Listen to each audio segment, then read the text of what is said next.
It's been a good few months since the release of Final Fantasy XVI, and I've had a good few months to get my thoughts together and write how I really feel about the game. Welcome to Wizardy Games, and we're here with a brand new review for the Legend of the Crystal series. That's right, Final Fantasy XVI. Now I know it's coming before Stormblood or anything else on my series, and it's throwing that all out of whack, but it's a brand new Final Fantasy. I thought I would get my thoughts in after finishing it right away, but I decided to let it simmer, let it cook a little bit in my head. And now that I have, I hope you guys are ready for that video, hearing my full thoughts, where I ended up at in terms of enjoying the game. I hope you guys enjoyed the review, and see you on the other side.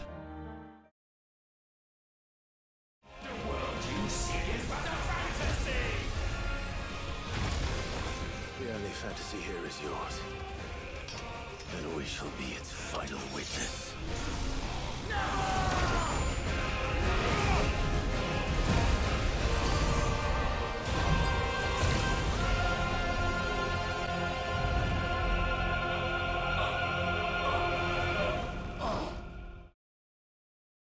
The year is 2015. After the successful revival of Final Fantasy XIV, president of Square Enix at the time, Yosuke Matsuda, went to producer and director Naoki Yoshida to work on the next mainline Final Fantasy. Yoshida was hesitant at first because it meant he'd have to balance working on 14 and 16. However, he knew his co-workers at CBU1 were hard at work on Final Fantasy VII Remake, which is being developed as a mainline game. He took on the producer role as it would be too much work to go all in on both games. He gathered a small team to start the concept work for 16.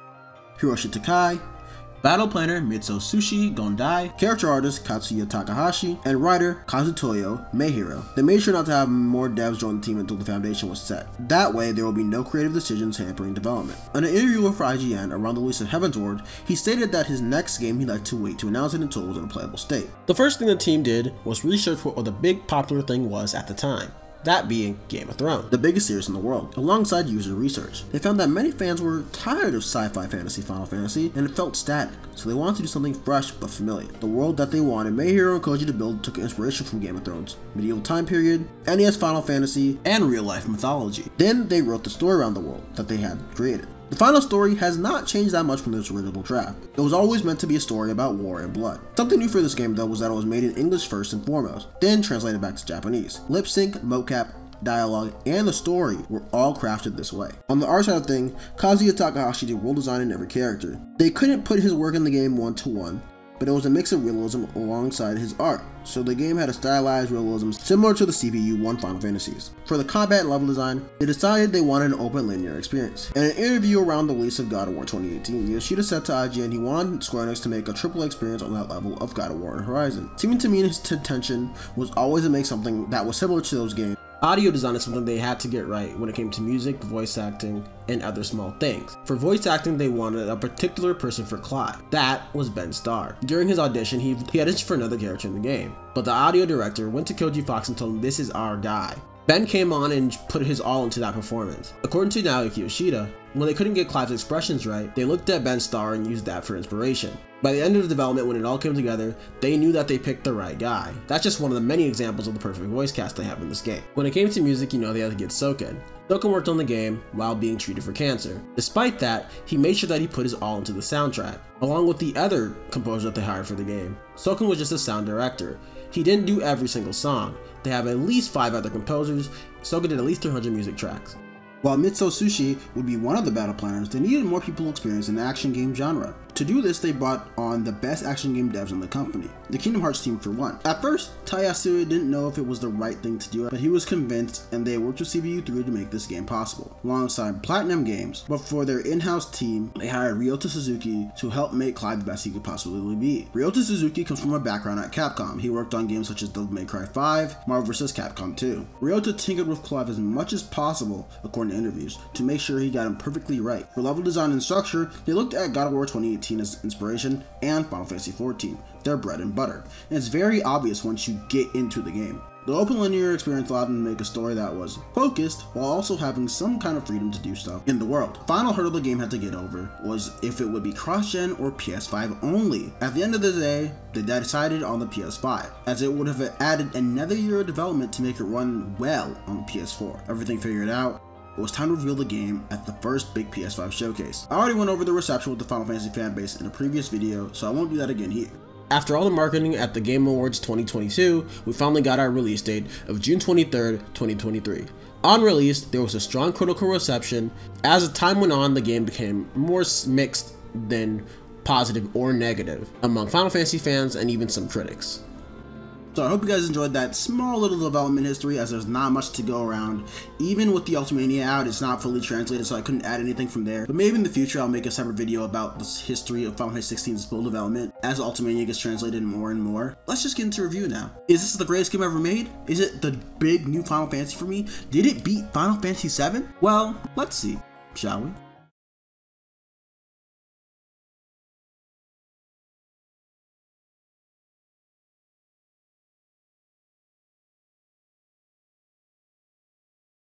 So for this section, I'm going to go about the same way I did for Heavensward, recap at the start, then my full thoughts on everything. There's a lot of cutscenes in this, and I don't want to take too much time recapping that, since the video will be long enough anyway. I hope that isn't a problem for people, and I know a lot of you would rather hear my opinions than just me telling the story you already know. And again, it's spoilers, so if you want to have a spoiler-free discussion on the story, this is not the place to come for that. So I hope if you did not know the story, go play the game, you know, or go watch a YouTube video. Just do that and then come back, so you will be able to listen and understand what I'm going to say without, you know, getting spoiled on everything in the game. It was Moss the Chronicler who said that the land of Valisthea is blessed in the light of the Mother Crystals, and that it was this light which finally led our forebears out of the darkness. Yet, what they saw in the light gave rise to temptation. Temptation that ever lures us back into the crystal shadow. And thus did our journey begin.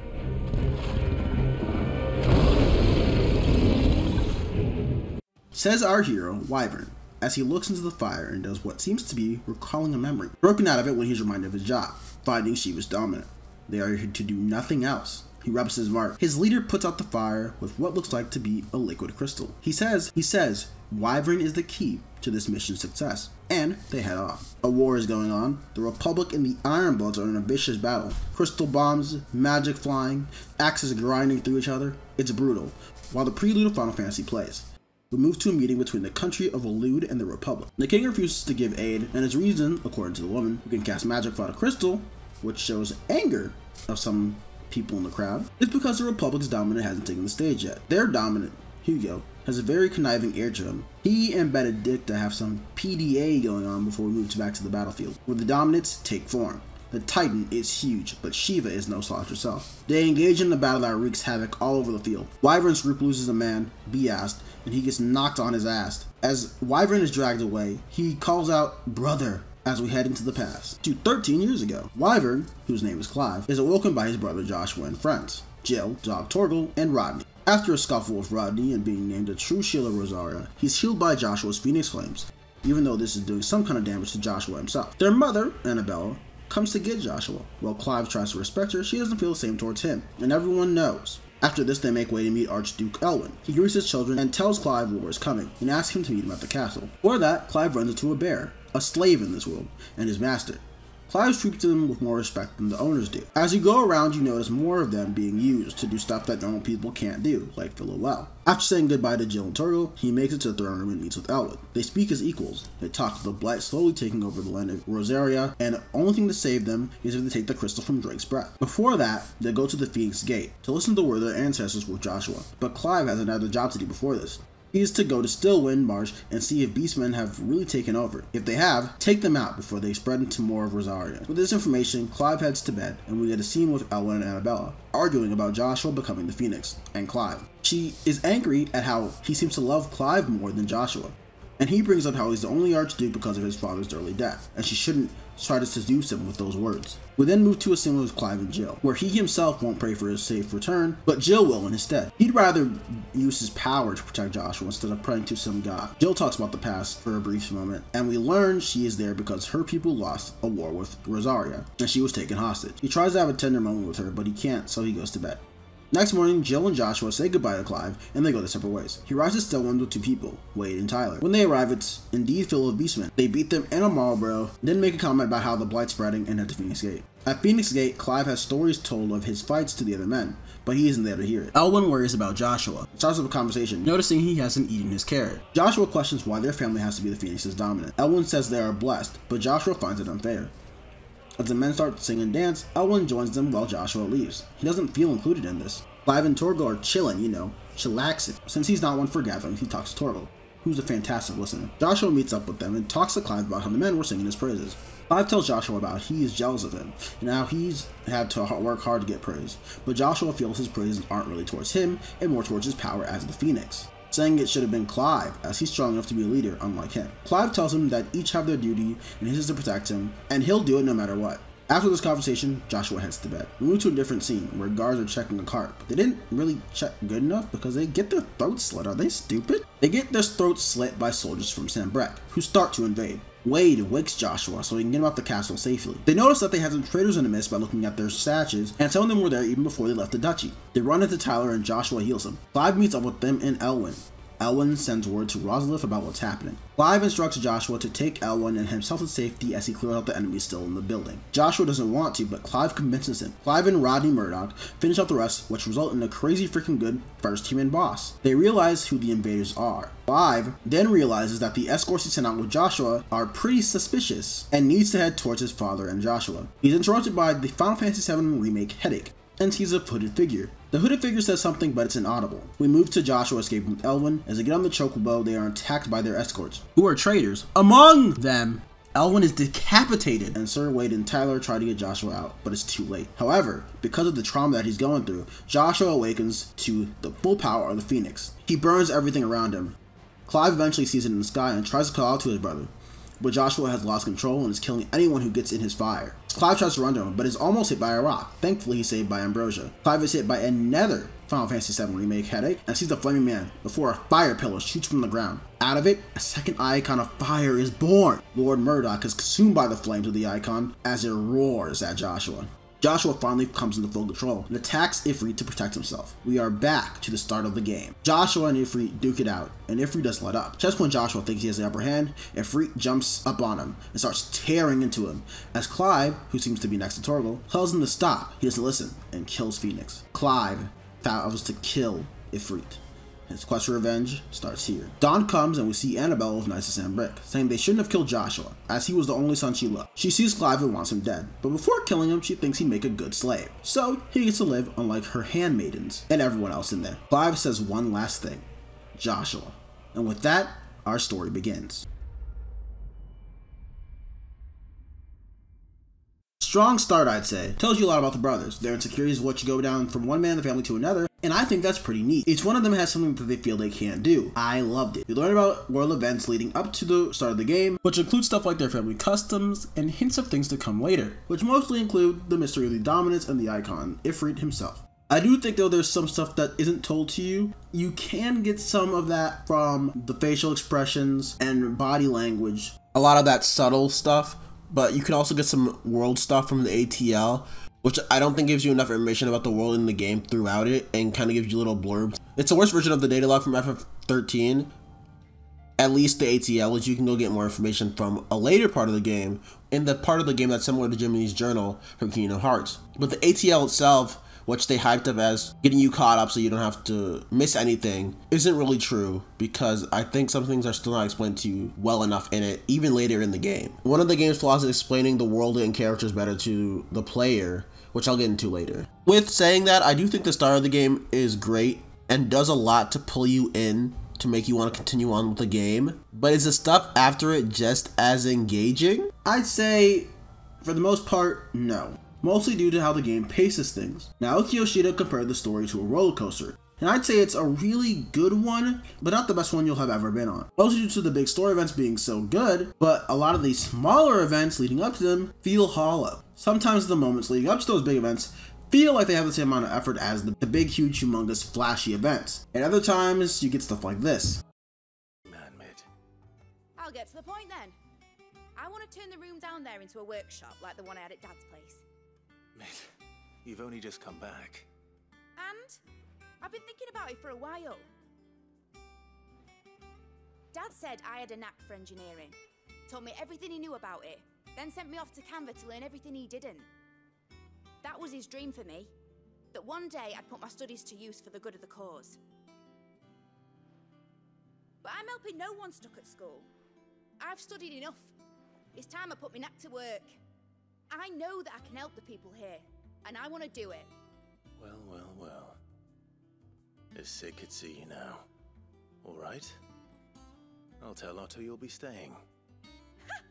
I knew you'd say yes. Which is why I wrote up a list of jobs for you.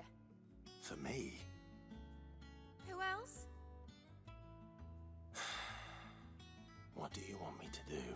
Which wouldn't be a problem because I like these characters. However, a lot of the in-between stuff feels like, I said, hollow, especially after the second time skip. I definitely don't think it was helped by me doing every side quest, which I enjoyed a lot of them, don't get me wrong. I just think this hurts this roller coaster that Yoshida hyped up before the game came out, when I didn't feel that, honestly, until the second time skip. I think the issue is that they didn't use a lot of their time well. There's some stuff in the game that feels not well told or well explained in areas that probably could have if they used it to flesh out more characters. Specifically stuff to do with the world. An example of the time well used is the Crystal Supply quest in the town of Dollar Mill. It helps flesh out the town and lets you learn their struggles and what they're going through while being oppressed by Lord Kupka's men, and some outside sources. Sometimes the game has a problem of committing to certain things. Like at the start of the game, when the leader says, Wyvern, you're exactly who we need to complete this mission, and then later on he just decides that he should kill him because it'd be useless to keep him alive because it'd get him killed, then why did you need Wyvern / Clive? You didn't really need him. What was that point of that dialogue? It felt like it was just there to add some flavor text, and then as soon as they got to the main crux of the story, or the main beat of the story, they just said, okay, well, we need him to have a fight with this guy so he can escape and get to Jill and take Jill away to meet Sid. So I guess let's just have him fight. If you were going to do that, I wouldn't have put that dialogue in there because maybe not everyone will notice, but I for sure did. Another thing I think this game sadly lacks, narrative-wise, is a great world. So the game world is basically, like I said at the start, run on the crystals. However, those same crystals are the ones killing the world. Because Ultimate, the main villain, is using the crystals to absorb the ether from the ground, and he's going to take Clive's body as a vessel so he can escape Ballastia and let the world die. Now, this wouldn't be an issue if it didn't take over most of the second half, especially when they're saying things like, we have the entire team watch 4 seasons of Game of Thrones. To me, if they didn't say that, it'd just be another story about good and evil. However, when people don't question Clive or Sid's journey to destroy crystals throughout the world, even though it's basically destroying livelihoods of the everyday man, it bothers me. There is some gray there, like at the start of the game where the Duke says, we have to go take over the Iron Kingdom, so we can get the crystal that is called Drake's Tail, so we can continue living throughout Rosaria. Basically an allegory for countries going over there and stealing oil from other countries. I do enjoy the aspect of them turning the crystals of legend in Final Fantasy into a bad thing instead of something that you save the world with. I just wish it could have been more fleshed out in that aspect, because it just feels like, I said, good versus evil, Clive and everybody beating Ultimate because Ultimate's using the crystals for evil, so they have to go anyway. There's no really... and not much that goes on about questioning what they're doing and destroying people's livelihoods by doing this. Another section of the world not being great that confuses me is the people of Drake's Tail just being mostly savages, and once the conflict with Jill is over, you never see anything or get anything about them ever again, not even in a Jill side quest. That was very confusing to me. I do think the aspect of slavery being seen as bad and being that hammered into the viewer is fine though. I don't think that it should be gray like a lot of other things in this game. Clive and Sid tired of seeing people being used as tools until they die early, and they want to end it. Side quests go more into this life of the slaves and how terrible they're being treated, and you get some stuff about them trying to live normal lives after the fact too. I think those are some of my favorite side quests. They do fumble a couple of them. For example, in Elwyn one where they're like, he was a good slave owner for the most part. But other than that, most of the side quests are good. Some characters that should have been more nuanced are Annabella and Hugo. I don't think the characters that they are should have been as black and white as the game made out to be, and they should have been characters that have more depth to them. Another part of the story I have an issue with is the time skip, specifically the second one. It makes Clive and friends look really stupid. They want revenge on Hugo Kupka, and Clive clearly has a relationship with Jill, but neither of these things really move in any direction. They do tell you that, oh, we did run into Hugo Kupka's traps, and I don't think it gives you a clear enough picture of what happened between them during the time skip.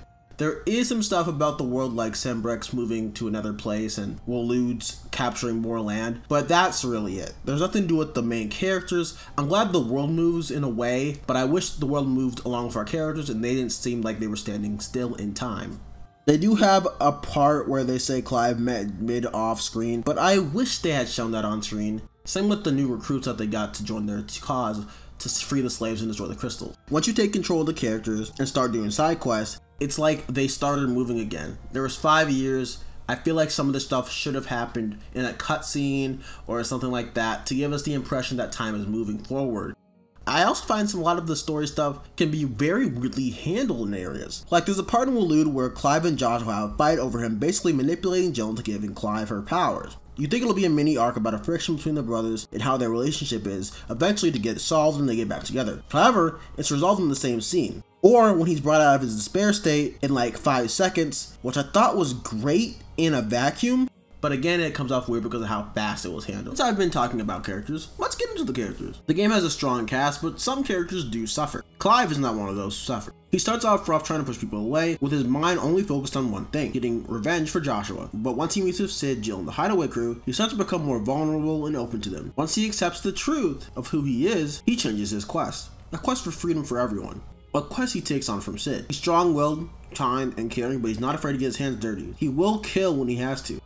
However, sometimes I think the game needed to do more in some of these cases. When he kills Benedicta, he doesn't comment on it until he meets Hugo, and when he meets Hugo, he just mentions he killed her because she was beyond saving to make him angry. It's just weird that he made no comment about killing her without being in control after the events of it. I think they could have extended some of his revenge plot too. Most of it is pretty good. I do wish they had shown some of his snippets of what he'd been going through for 13 years to get strong to get revenge for Joshua and his determination to find Joshua's killer. He's also very broken as a person. There's a scene early in the game where he's contemplating suicide. However, he gets over it when he realizes someone needs his help. I always enjoy a guy like Clive who's willing to help others, and this cares so much in the gameplay, specifically side quests, and it makes some of them really, really good. Also some, not good, but there's more good than bad. His caring does make him selfish though, like Tia mentioned with Joshua that gets resolved very quickly. He tries to do this all on his own because he doesn't want to lose anyone, even as pushing people he loves away from him. And it shows that the people that he does care about him just as much, even if the game takes them out of your party a lot of the time, and doesn't let them talk during side quests. This all comes together at the end of the game when he fights Ultima, the orchestrator of all of this. His bonds brought him here, and he can do it with the power of the icons and the bonds he made throughout the game. I really do like Clive and everything he represents. I do wish some of those bonds had more scenes to them, but I think the idea and some of the execution is good otherwise. There's some side quests that even add to relationships, like ones with Jill and ones with his brother and ones with his father. Another one on how he felt trying to be as loved by his family as possible, but he couldn't do it because of who he was and how he did not get the Phoenix and it made him look like he was weaker than everyone else. It's not a lot, but the bit there is great. Other characters I think are great are Joshua, Dion, and Sid. Joshua, when we get stuff with him, I'm always glued to the screen. His journey to figure out how to stop Ultima could be not interesting, but his dialogue with the other characters is fantastic stuff where it pulls me in. One of my favorite scenes is where he's on his way to the capital and talks with his sidekick, Jote, in a small ruin. I thought the dialogue there was masterfully done, and how he goes on about his history and his life with Clive, Ultima, and how he met Dion is pretty good. Another was the scene with him and Dion in Dion's room. He has the ability to go between tender and soft to aggressive tones, and it helps a lot with each scene that he's in. He's very soft like he was as a kid. He didn't lose that, but he has become much more sure of himself, and his jealousy of Clive doesn't exist anymore. He feels believed in by Clive and many others. I love seeing that change in him a lot. One of those things that are not just told to you. You see it during the Waloed section, where Clive is about to succumb to his fear and worries, and he brings him back for the brink. I couldn't help but kneel, man. Easily made him a favorite Final Fantasy character of mine, alongside him having an insanely good design, so you know he's got a plus from me. Dion is another favorite despite how little screen time he has. Every scene he has is incredibly well done. When he first shows up, you see that he isn't afraid to take on Barnabas to protect his men. You see his dedication to them, his kingdom, and his father. He does not waver or falter. It does eventually break though. When Annabelle becomes empress, she tries her hardest to get rid of Dion and his father, so that her child that she has with the king will become king and rule over the entire world. This is so that she can be recognized by her colleagues because Joshua and Clive were not the respectable children that she wanted them to be. His father is manipulated by her, and he becomes the man that Dion did not know him as. This makes Dion become the very monster that she said he was. His loyalty to his kingdom was his fault, and I really enjoyed that type of character arc for him. It was very compelling despite being short and spread out throughout the game, but how it culminates at the end of the entire thing with him joining with Clive and Joshua to get atonement, and they're his stepbrothers, it was really good. I really love that brotherly bond thing that they had going on for this game. Also, his love for Terrence being shown on screen was a good thing, but I wish they showed more of it since it was only a few scenes. But those two scenes were very cute and I was very happy. My only wish is that he had more scenes with Clive. I didn't think they had enough screen time together, and I don't think this wonderful side quest that they give him at the end of the game is enough, but I guess I'll take what I can get. But Dion being my favorite character continues the trend where, for the most part, Dragoons are my favorite characters in Final Fantasy. Sid, man, Sid, second half of the duo at the start of the game. He runs the hideaway and takes Clive in after meeting him in his search for Jill. Like, he got the same vibe as the older generation character in the battle manga, who they fully hype up and don't show their hand fully for him until he needs to. The way I got pulled in Sid was as soon as he started talking, his voice drove me insane, and I was like, this is him. This is a great character. Every time he'll talk, I'll be fully pulled in. His voice actor nailed it, and especially for the type of character they went for. His dream is a world without crystals, and bears not being slaves anymore, of people using their talents for how they want, in a place to die of their own. It takes Clive to help them change from dying of their own free will to living of their own free will. Not having rulers in the world if what they want doesn't benefit the other people, even if he had to part ways with a friend because of this exact reason. Sid is one of the characters I think they did a good job with telling and not showing. You hear about his backstories from others, and they show you without giving too much of the full picture, but you get the idea well enough, especially when you get scenes like where he says Benedicta. Very artistically done to give you the full picture about him, and you just get everything in that one small scene, and it just clicks. And also how he's the only one who talks to Benedicta normally at all, while she talks to everyone else like she's manipulating them, shows the relationship that those two have. Since I don't want this to go on for too long, I'll get into another section I find important right now, which is the woman in general. The woman in this game was a hot topic on social media, and I felt like it was worth talking about. These are major players, and a lot of them aren't that well done in many areas. I think it deserves to be talked about in a franchise that is known for strong women. We talked about some in our last non-episode 14 review. I'll start with Benedicta. She's fighting to survive in a world that's against her. She's become strong-willed and uses sex to get powerful men on her side, specifically Hugo and Barnabas. Not so much Barnabas, because he's got something else on his mind, and she's just a mean to an end. But Hugo, she's trying to get him and other dominants to join her and Barnabas by seducing him. He falls in love with her, so it works. Sadly, there isn't a lot more to her on screen to give much more interpretation of her character than what I listed. They go into her relationship with Sid later, of him saving her from a life of hell and training her so she can become strong. Through this, she falls in love with him. He knows her inside and out, and they're besties for real, so she can't lie to him like she can to other people. I thought the way they showed that without showing what happened to her exactly was really nice. Sadly, for the good stuff that they do with her during the Clive and Sid stuff, that's not enough. She dies too early. I think she needed to appear more later in the game. Give her stuff with Sid and Clive, she's free from being a dominant. Have them grow as comrades, or at least give them some type of relationship. There's stuff there, a history to build off of. Hell, they could have used Barnabas looking for her after she leaves Waloed to have an early Barnabas fight and spread him out more than just throwing him into a section where you fight him 3 times one after another. But I'll get into that in a sec. As soon as she's dead, she's used for Hugo and Clive's rivalry, which I thought was really disappointing. Jill is someone I liked a lot. My thoughts on her go down over time, but overall I think she's still good. The problem with Jill is the problem that everyone has in the party. Once it doesn't involve Clive, they stop having agency. When she has stuff, it's really good, but because her icon moments have Clive there, she's not allowed to look cool outside of him. I do love how she is as a support though. They have a real relationship you can actually see on screen. They support each other a lot, and you can feel the genuine love there. But for some reason, after later in the game when she gets kidnapped by Barnabas, they take her out of the story. If you take into account things like how Dion, who lost his dominant, was able to get it back, why was she also not able to get it back herself? I don't know. It's not like it makes the game bad or it ruins her, but it's just, I don't understand. Especially when you have stuff like what happens at Drake's Hill with her, and the relationships she has with the woman there. It's really good stuff. That's why the parts that I'm frustrated with are very frustrating. Now on to Annabella. Oh man, Annabella. Someone who, at the start, seemed like she would have a lot of great nuance to her, because she's very similar to Cersei from Game of Thrones when you first meet her. However, she isn't anything like Cersei. She's one note and it's evil. Very comically evil. She kills her entire family, takes up a new one, hates her son because she wants a pure royal son who can rule over the empire, and tries to get rid of her new family too. Because Dion isn't good enough, he's not born from her, and she needs to have a son born from her to do something like ruling a kingdom to make her look good in front of her colleagues. Even how she goes out is flabbergasting to me. She's just like crazy because she sees Joshua and then she kills herself. That's it!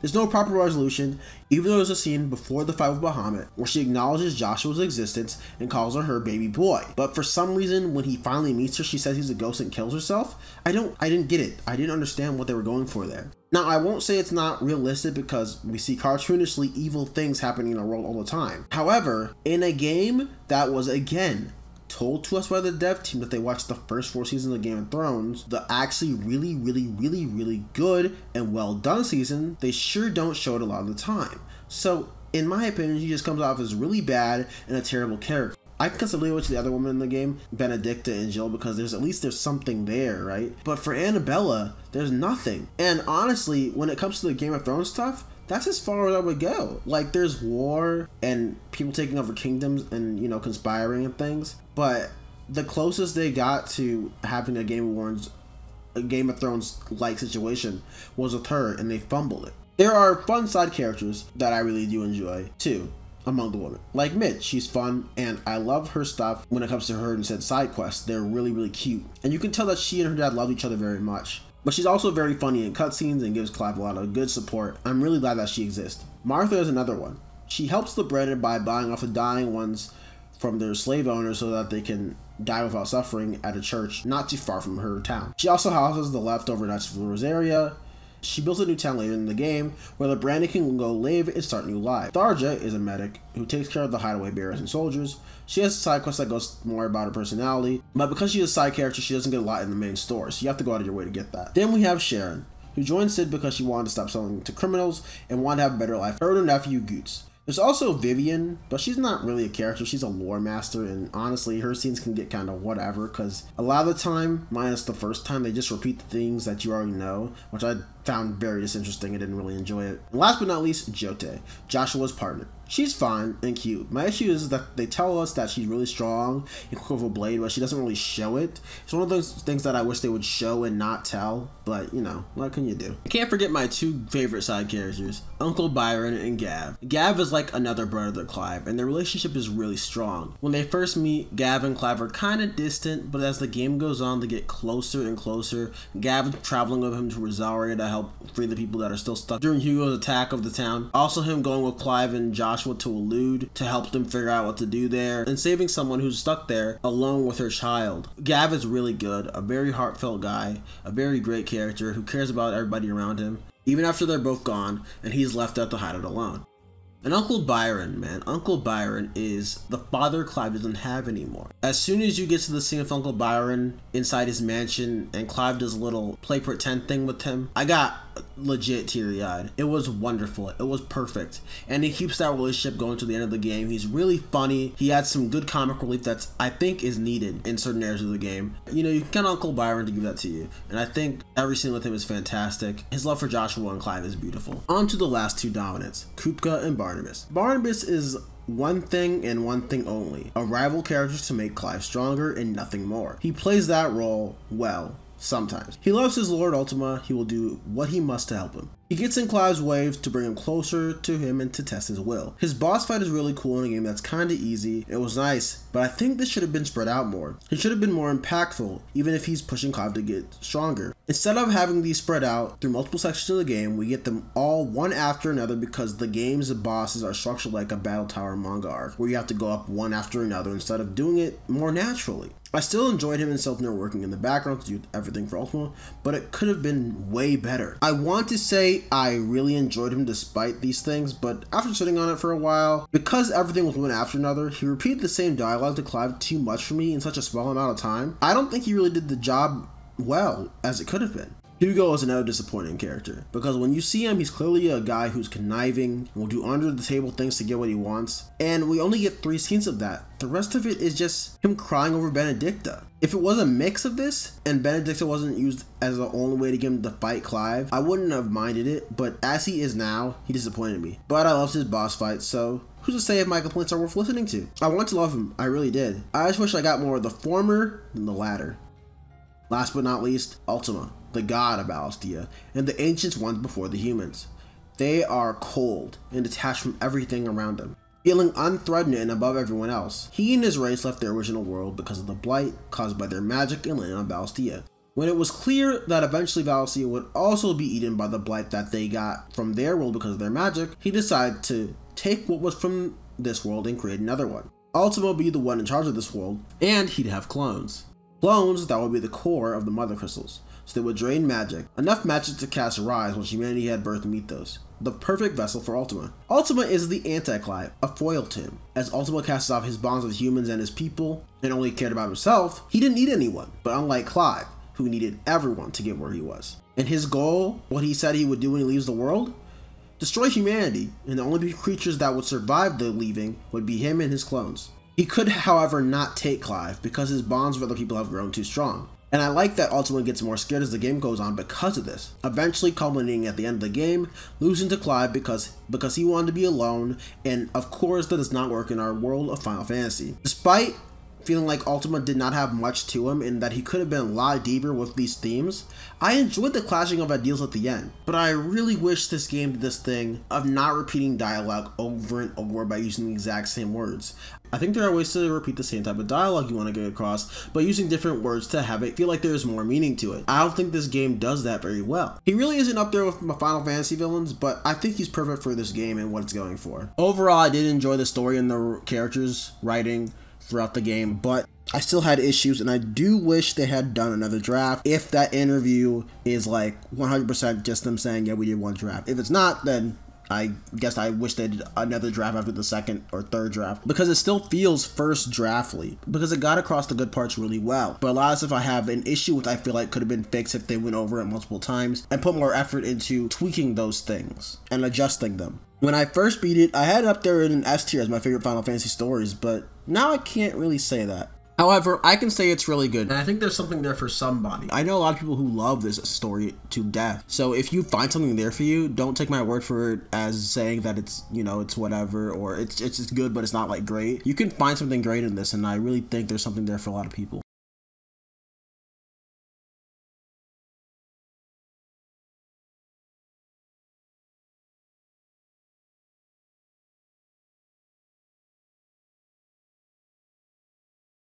Now onto the gameplay. This was the part I really want to talk about because it's the part I'm most confused on. Obviously, we got to go into how it works. Final Fantasy XVI is an action RPG with RPG in quote. I say that because it's really a 30-hour action game with some stuff that wants to be an RPG, but it really isn't. They made a Devil May Cry light that doesn't really satisfy me. Clive gets his powers of the icon plus basic stuff for his kit. Eventually end up with 8 icons and 5 skills for each. You unlock the skills of AP, which you get from battle alongside EXP. I at first thought the stars you get were a modifier for how much AP you get, but they aren't. The stars are just there to be like Devil May Cry skill things like, or S, D, C, stuff like that. It's supposed to be like that kind of thing. Each skill is based on the icon, and while they are elements, and those elements are talked about in the story as important, even using the story, I say extremely well too, this doesn't carry over into the combat. The combat is kind of a make-your-own fun battle system, which makes sense considering they hired Ryota Suzuki, who worked at Capcom before he worked at Square. Ryota Suzuki worked on Devil May Cry 5, specifically Nero, and Marvel vs. Capcom 2. I think the combat they are going for works in the 4 to 8 hour game, or maybe even 15, but not a 30+ hour game. Especially when the gear system is like worse than any other Final Fantasy after 5. My issues mostly come with the gear system, the weakness system, and the debuff system. While you could level up and brute force your way through all Final Fantasies if you took advantage of the systems that those games have, because learning the system and taking advantage of it is much more satisfying. You don't get that kind of feeling here. I think it's one of the many reasons the game feels so easy. During interviews towards the game's release, they kept comparing it to Final Fantasy V. But Final Fantasy V is much deeper than this. The icon abilities in this game don't even compare to the jobs in Final Fantasy V, and the amount of things that you can do with each job. There's not that many different situations or advantages from each one that you'll get here, minus more damage and more stagger damage. That's not true. There are more advantages than just hitting stronger and hitting the stagger harder. Like Titan is all defensive and hits hard, Phoenix is all about range, Shiva is suave and stops enemies in their track. Odin is basically a ripoff of Virgil. I understand the argument too that it's better to do it like this than to lock you out of skills so that they don't trap you with one specific thing as you fight a specific type of enemy. I think games making you strategize against certain types of enemies and certain bosses is what's cool about RPGs. Honestly, I think my issues would have been fixed if they had just, again, shortened the length of the game. And also gave Clive more stuff to his base combo, because in this it's just 4 sword attacks. And you can spice it up by shooting out your magic gun, so you do a hit, a gun, a hit, a gun, a hit, a gun, and then you eventually end it with a big shot from your magic gun.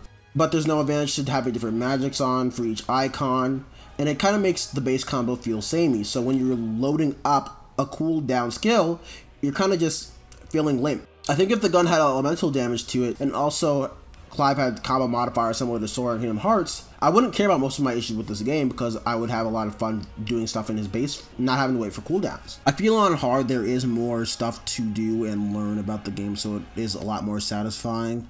Because they want to use certain skills to overcome challenges and use skills that you probably weren't going to use in the main game. So hard mode does have that. But still, it still feels like there's still more, oh, you can do whatever you want, you don't exactly need the skills. I think the only time you actually feel like you have to use certain skills is on boss fights. But this is something I don't think should have been locked into New Game Plus, because I feel like the game should have been made for people who want to play action games from the start, even if it's an option and not something that we have to do to unlock, and still make the game accessible to a lot of other people who are not good at action games. Another issue I have, the game boils down to dodge, parry, and block.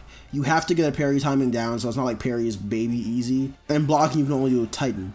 There are icon abilities like Heat Wave or a counter like Titan has, which can mix it up a little bit by you shooting projectiles back at them, or like with Shiva, you can freeze them, or with Rift, you can freeze while in a combo. But I don't think it's a boost with those things of that liking to make it feel like that adds a lot to it, especially, like I said, over a 30-hour game. Another way to describe it is that there is no sense of progression in the combat system.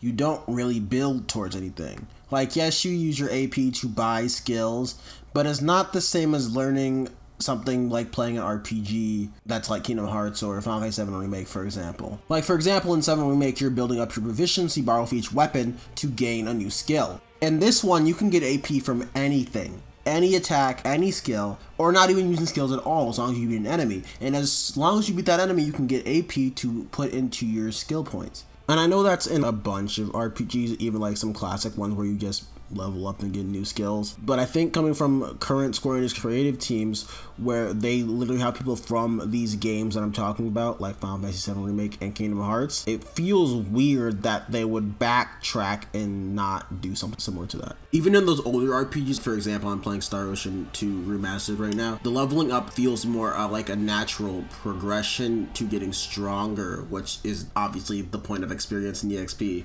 more so than gaining AP does. And again, like Final Fantasy V or even FF6, you have to use specific things to get specific skills for specific classes or specific magicite. It is similar in a way to Final Fantasy X, but FF10 has other systems that's not just building points for the Spear Grid. The sense of progression is not there. That might not be an issue for some people, but for me, in all the Square Enix action RPGs I've played, that progression that you get from playing these games and learning stuff is not there, at least in my opinion. Stagger is back. A Final Fantasy staple, thankfully, that 13 introduced and has been with the series ever since. I don't think it's that great here. I think because it's missing the percentage system from the 13 games in the 7 Remake series. In those, once you got a monster to stagger, you could do additional things to increase that stagger and get a lot more damage in. In 13's case, debuffs and magic when you use a DPS to do insane damage and DPS magic to do elementals. With FF7R, characters had individual skills that would take advantage of stagger in their own way. And I really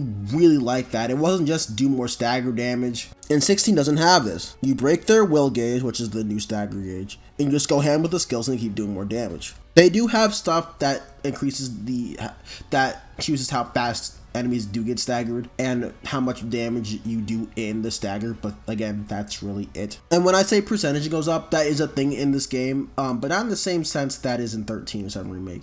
It goes up by like 0.10%. You can never get it to anything like 999 in 13 or in 7 Remake, which is really satisfying to see that number go higher and higher. So I was kind of wrong about the percentage, but it's not the same percentage in the same way as the other game. The funniest thing about all my combat issues is that I don't have issues with the icon battles. I have 0 issues with, and it's kind of me betraying myself because I did say I like more depth in the game. The icon fights are nothing but spectacle. There's no real learning anything you have to do with this game. And if your skills are mostly the same for every single one, minus you unlocking some as you progress in the game, which is a really cool way of getting your progression skills. And it's kind of funny that it's locked to the guy who has no multiple skills to him. But they're a spectacle. The way they incorporate story into gameplay here, which they don't really do with Clive as much, base Clive at least, and the player gets more control of Clive as you go on and progress through the game, all that culminating at the Bahamut fight was perfection. My favorite icon fight is the Bahamut one. The music, the switching between Joshua and Clive, and you get 2 different gameplay sections where you get a Space Harrier one that's actually controllable, unlike the one at the start of the game, and you get your basic Clive brawler, and then eventually you combine both of them into a space battle in phase 2.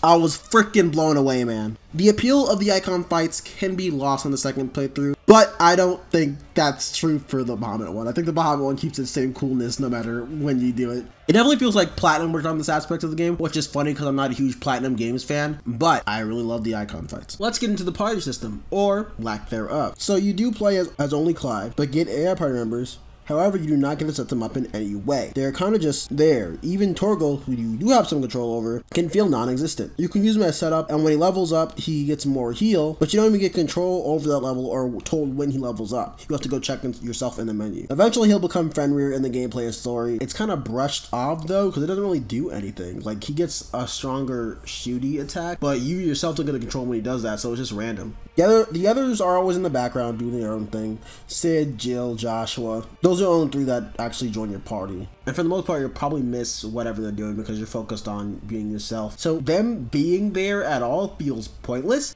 because even though they can do some damage, you're most likely going to get to kill yourself. I don't get why they were there to give you a sense of party being in the game because, like I say in the story section, it kind of feels like the party doesn't exist on Clive's journey and mostly just exists to support him. I think the worst aspect of it, though, is they're forced to be in your party, but they don't have any dialogue during side quests. I think I would forgive some of the aspects of the combat being like it is if they at least said something, but the only time they talk is during story. And even then, sometimes it's mostly Clive doing the talking. It's disappointing because after Final Fantasy VII Remake, you'd think that going forward, the entire franchise would do something like banter on the field and banter in side quests. It didn't start in 7 Remake, it started in 15, but I think 7 Remake handled it a lot better than 15 did. So I really wish that had just been done way better than it was. And I hope the next game doesn't take out parties at all. I hope parties are still in the game in some way, shape, or form in a playable state. Or if they're not playable, at least make them feel like they're there. There is one other character you get to play as though, which is really weird because they never do it again. It's Kid Joshua for 5 minutes. Nothing like that ever happens again. It's like they put all their eggs in that one basket the first 2 hours and then didn't do anything interesting with Joshua minus the Phoenix section again. And I wouldn't really count the icon fight playing as Joshua as playing as another character because I feel like the icon fights aren't really the same as playing on the field because they're more spectacle than actually playing the game. Another RPG system this game has is the gear system, and it's kind of useless. Weapons do more damage, armor gives you more defense, but you don't really feel a difference with any of them. Accessories are also a disappointment.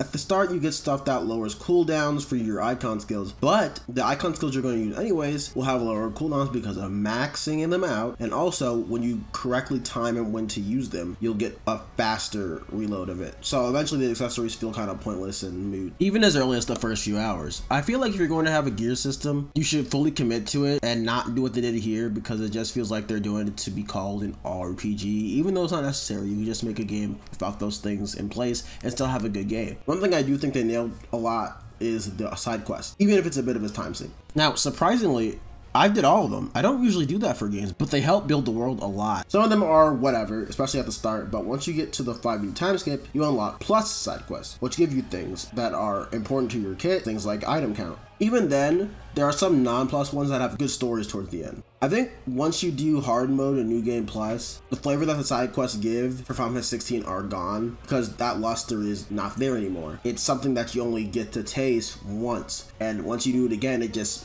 drags the game along. And it's funny because if you want to get max level, you have to do all the side quests again. So it definitely is a detriment in my opinion. When you do them again, Final Fantasy mode shows how samey and busy work that they all are, even with some good stories to them.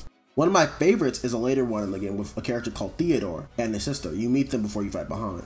The town they made for the branded slaves that are freed from their masters is invaded by monsters, and Theodore sacrifices himself for the town and her. It even has a well-directed cutscene that hits really hard. I wish they were all this quality, but when they're good, they're pretty damn good. I know some don't like how much some of the side quests can hammer home in slavery is bad, but I didn't mind.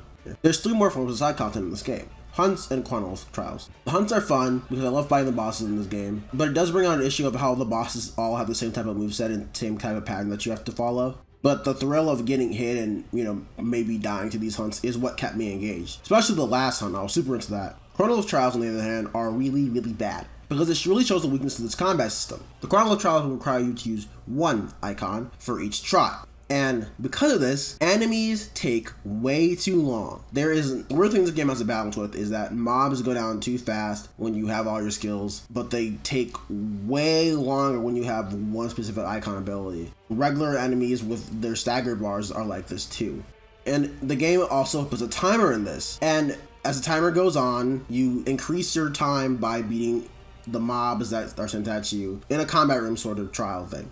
So if you take too long because the skills given to you aren't good for a situation, that type of enemy or whatever, it just feels like ass. The game does not feel good with just one icon ability set.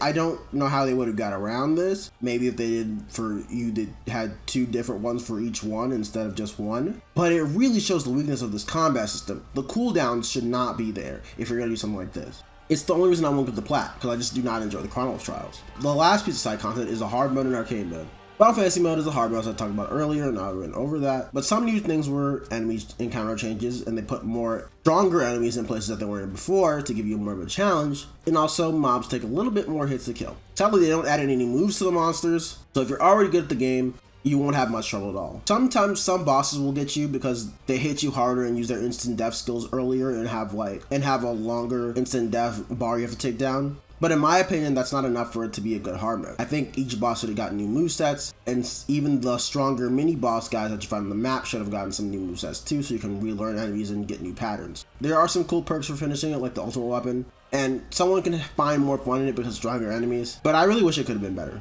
Arcade mode is replaying story stages with the score system and leaderboards. Seems neat at first, and it is for the most part, but if you want to play the hardest difficulty, Ultimax, the game really shows its limitations with the scoring system. They want you to use a specific type of move to get a specific kind of point in order to get really high on leaderboards or have a good score in general. You cannot be stylish with your combos in this mode, and honestly it ruined it for me, and it's why I don't want to touch Ultimaniacs mode ever. The only time you want to do it if you want the challenge of Ultimaniacs mode, but again, I don't find the hard mode fun in any way. So why would I go to Ultimax for just the thrill of the fight?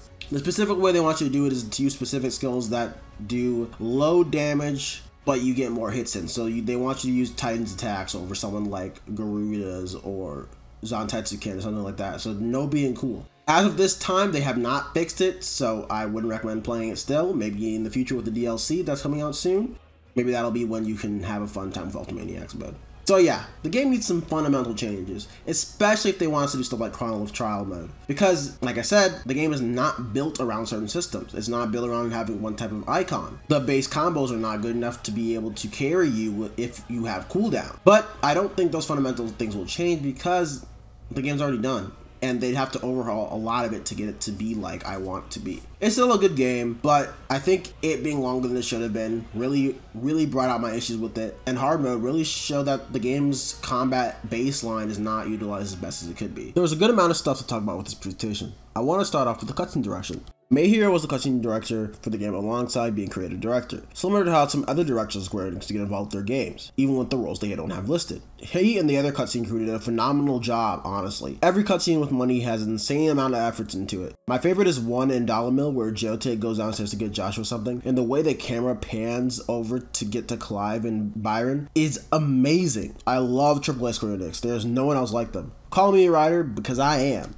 It's great cinematography, great camera direction, angles, the fucking works, man. I do wish side quest scenes look just as good because they do a thing where characters stand and flap their lips, like the HD Final Fantasy games have always done since Lightning Returns. So I do wish that had been done better, but you do get some well-directed cutscenes here and there. Like I mentioned earlier, the Theodore side quest has some great direction in terms of its cutscenes.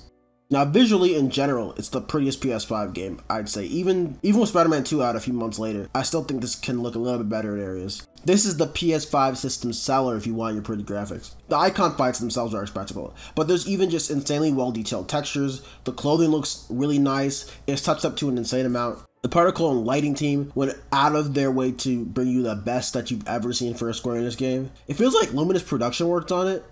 Oh, they did? Okay, thank you for telling me. Well, it seems like Luminous Production helped work on this, so that's nice. This game really shows, because that's one thing Luminous Production is really good at, is crazy good particle effects. Another aspect of it is creatures in the world. The monsters themselves are sadly limited in variety, plus it doesn't drop the ball until like 60% in, where they stop having new enemies, so that's something. Well, it's not, but I guess it just takes a lot of time to make new enemy models, so I'll just let them off the hook. The character models themselves are actually kind of nuts. You look at the last HD Final Fantasy games, FF7R and 15, and the NPCs don't look that good, but the main cast does. In 16 though, they went out of their way to make sure that everyone looks phenomenal. Not even just the main characters, but the main characters look the absolute best. I mean, look how pretty they are. The worst part of the presentation, I say, is the menus. I don't care for menus like this, the horizontal on the top type of look. I think it should have been like every Final Fantasy before, which was horizontal and just scroll down on the left side of your screen to get to your menus. It seems like they just went after what every other AAA game does in terms of menus, and it's like a lot slower and more cumbersome in my opinion. Which, in my opinion, I think the only one that got this right perfectly was the Destiny games. It feels good and looks nice there. Now, we can't finish off the presentation without going into sound design. The sound, man. They got it down so much. If you turn off the music for a second and just listen to the clothes rubbing together. I do sometimes when I play as Clive because, man, I gotta listen to that leather scratch up against each other, baby. Woo! I think even the sound of clangs, the footsteps, the fire crackling, every little thing in the game sounds fantastic. They really went out of their way and did a banger job for this section of the game.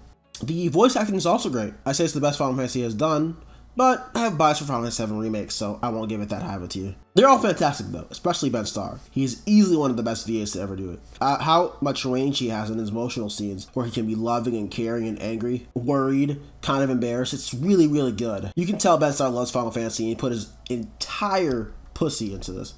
Jonathan Case as Joshua also did a fantastic job. He got across the change from child Joshua to an adult perfectly. Last VA I'll comment on is Sid. Ralph Iverson, I think that's his name. His voice is mesmerizing. You just have to sit and listen to when Sid talks. You can't interrupt, you can't hit skip. Even on your New Game Plus, you just gotta listen to him because he sounds awesome. They also did something new with English VAs for the recording of this game, which is they have every VA, when they have scenes together, come to a room together and voice record their lines to each other. Similar to how Japanese VAs do it, they're recording, which definitely helped increase the quality of this game's voice acting. The music, in my opinion, is definitely the weakest Soka in OST. I love Soka's music, but he feels limited in this game. The map theme in the forest hits really hard, and a couple other ones do, but a lot of the tunes in this game blend together. And eventually, new music stops coming in, so you don't get a lot of variety in your soundtrack, like some other Square Enix games do. And it might be because I did every single side quest, so I'm going to the same map and hear the same song over and over and over. And then you'll get to a new stage theme after you get to a new level. They use the same boss theme and same battle music throughout most of the game, which is very disappointing considering how it was with Final Fantasy VII Remake. Thankfully, once you get a stage theme, there's new music like I said earlier, and also there's a battle rendition of that stage's song, just like FF7 Remake, which I really like. More games need to do that, and I hope the next CBU3 game, if it's FF17 or not, continues on with this and actually enhances this and doesn't hold Soken back.